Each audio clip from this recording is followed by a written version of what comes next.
နက်ကတူးဤစစ်တီတော်များအားအမောင်တို့သေရမင်းသားမှာပြန်မဲ့တွင်းသူဖြစ်ပြီးငါဤတူးရှိတက်တယ်ဝါမတိုက်ဝန်းကြ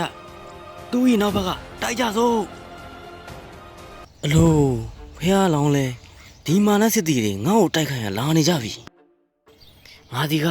ရက်မှာမိဘဆွေမျိုးလည်းမရှိကာလကြာမြင့်စွာဖြည့်ကျင်ထားတယ်ပါရမီ10ပါးသာရှိတယ်ပါရမီအင်အားသာဒီစစ်ပွဲကိုငါရင်ဆိုင်ရတော့မယ်ပါရမီ10ပါးကိုဆင်ကျင်တော်မူပြီးထို့အခါမာနက်ကလည်းဖះလောင်းတော်အားပြေးစီရန်တပင်တော်တောင်ရွာကြီးရွာငယ်များပင်ပျက်စီးစေနိုင်သောလေမုန်တိုင်းကြီးတစ်ခုဟာဖန်တီးပြီးဖះလောင်းတော်အားစတင်တိုက်ခိုက်တော်သည်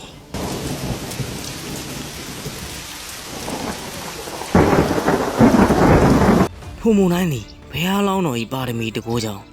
သင်္ကန်းအဆုံးများကိုပင်မလောက်ခနိုင်ထို့နောက်ဖះလောင်းတော်ဟာရေဖြင့်ဖုံးလွှမ်းနှစ်သက်မြူကြံစီကမိုးကြီးများကိုလည်းတဲထန်စွာရွာသွန်းစေပြန်တယ်